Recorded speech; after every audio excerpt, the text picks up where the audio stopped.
ওয়ালাইকুম রহমতুল্লাহ। আলহামদুলিল্লাহ আলহামদুলিল্লাহ ওয়াকাফা ওয়াসালামুন আলা ইবাদিহিল্লাযিনা ইসতাফা, আম্মা বাদ। প্রিয় বন্ধুরা, আজকের ভিডিওতে বিশেষ আরেকটি অনন্য বার্তা নিয়ে আপনাদের সামনে উপস্থিত হয়েছি।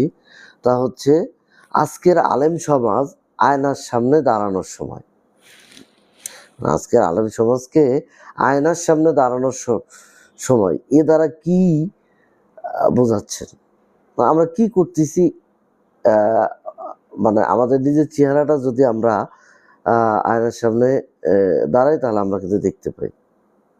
তো এই দেখতে পাওয়াটাকেই বলা হচ্ছে। নবী করিম সাল্লাল্লাহু আলাইহি সাল্লামকে বলা হয়েছিল, একটিও মানে অল্প অল্প ক্ষুদ্র থেকে ক্ষুদ্রতম পরিমাণও কমানো যাবে না, একটুও বাড়ানো যাবে না। আজ আমরা কি ঠিক তাই করছি?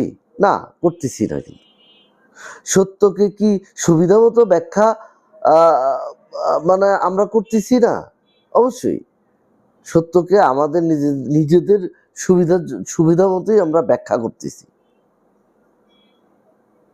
নবুয়তের হুকুম ছিল স্পষ্ট ও নির্ভীক।